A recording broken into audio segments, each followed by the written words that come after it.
37 বছর আগে আমি উচ্চশিক্ষাতে বিদেশে চলে যাই। সবসময় দেশে ফিরে দেশের প্রতি ঋণ শোধ করার ইচ্ছা ছিল, কিন্তু আমি ধন্যবাদ জানাই বিরোধী দলের নেতাকে, যার অনুপ্রেরণায় আমি গত বছর দেশে ফিরে আসতে পারি।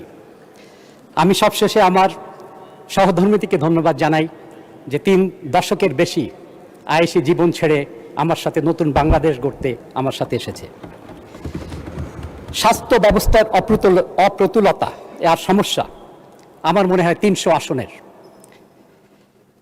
এখানে নতুন প্রকল্পের কথা আমরা অনেকেই বলেছি, কিন্তু অর্থের দিক থেকে আমার মনে হয় বিভিন্ন কারণে খুব একটা প্রাচুর্যের মধ্যে আমরা নেই।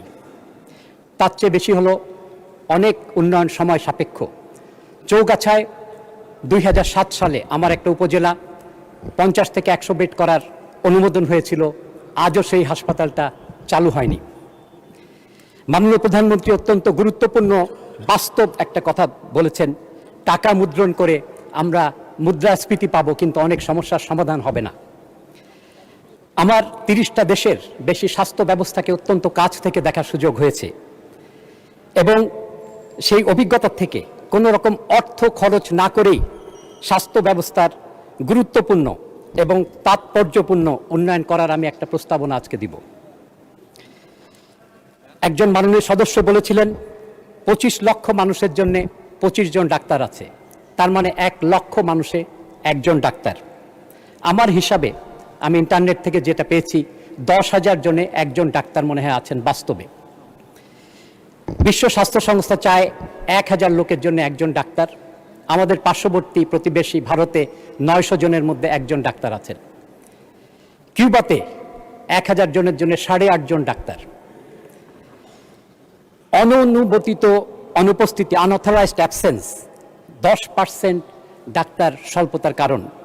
অনেকে বেতন নেন কিন্তু কাজ করেন না, অনেকে বিদেশে চলে গেছেন, 10 বছর পার হয়ে গেছে অনেকের। দ্বিতীয় সমস্যা হলো ডেপুটেশন, পেশন। শতকরা 10% বেতন নেন উপজেলা বাজেট থেকে, কিন্তু সেবা দেন অন্যত্র। আমি বিশ্বের কোথাও এত বড় সিস্টেম লস দেখি নাই। তাই আমি অনুরোধ করব যে এখানে আইনের দুঃখজনক ব্যর্থতা হলো আইনের ফাঁক। তাই অর্থ মন্ত্রণালয়, স্বাস্থ্য মন্ত্রণালয় এবং জনপ্রশাসন মন্ত্রণালয়ের সমন্বয়ের মাধ্যমে এবং মাননীয় প্রধানমন্ত্রীর তত্ত্বাবধানে। মাননীয় সদস্য, একটু আমি মাননীয় স্বাস্থ্যমন্ত্রীর দৃষ্টি আকর্ষণ করব, দয়া করে প্লিজ টেক নোট। জি, আপনার সময় আরো 2 মিনিট বাড়ানো হলো এই সময় উত্তীর্ণ হওয়ার পরে। আমি মাননীয় প্রধানমন্ত্রীর তত্ত্বাবধান এই জন্য বলছি যে উনি অল্প সময়ে অনেক বড় বড় কাজ করেছেন, এবং আমার বিশ্বাস ওনার তত্ত্বাবধানে আমরা 2 মাসের মধ্যে আমাদের যে সব জায়গায় যে ডাক্তার এবং টেকনিক্যাল যে স্টাফের স্বল্পতা আছে সেটার উন্নয়ন করা সম্ভব। আমি এবার অর্থ সংক্রান্ত একটা কথা বলবো এই সময়ের মধ্যে, 2 মিনিট যেহেতু বাড়িয়েছেন, যেটা সবার সমস্যা। এক সময় মানুষ পণ্য বিনিময় করত বাজারে যেয়ে, তারপরে আসলো মূল্যবান ধাতু, তারপরে কাগজের টাকা, তারপরে প্লাস্টিক মানি, এখন ক্রিপ্টোকারেন্সি, ডিজিটাল মানি। 2009 সালে ক্রিপ্টোকারেন্সি যাত্রা শুরু করে আজ 17 বছরের যুবক। প্রতিদিন 24 ঘন্টায় সারা দুনিয়ায় আমাদের দেশে 3 বছরের বাজেটের সমান টাকা লেনদেন হয়ে থাকে।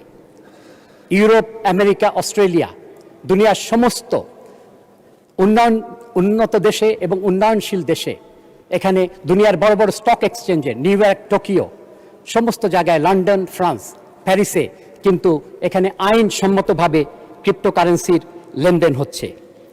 আজ থেকে 17 বছর আগে যদি কেউ 100 টাকা দিয়ে ক্রিপ্টোকারেন্সি কিনতেন, বিটকয়েন, এটার মূল্য হতো আজকে 1 কোটি টাকা। কিন্তু যদি এই টাকা কেউ ব্যাংকে রাখতেন 17 বছর আগে, সেটা হতো মাত্র 800 টাকা। ডাইনোসর বিলুপ্ত হয়েছে, কিন্তু তেলাপোকা টিকে আছে অ্যাডাপশনের কারণে।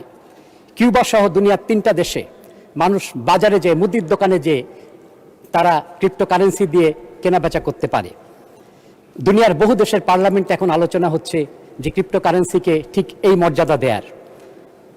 আমেরিকার অর্ধেকের বেশি স্টেটে কিন্তু রাষ্ট্রীয় রিজার্ভ হিসেবে বিটকয়েনকে নেওয়া হয়েছে।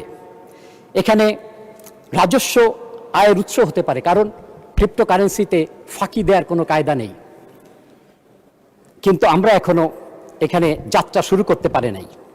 ক্রিপ্টোকারেন্সি যদি একটা সোনার বার হয়, তাহলে ব্লক চেন টেকনোলজি হয়েছে সেই সোনার খনি। আজকে সেই কথা বলার সুযোগ আমার নেই।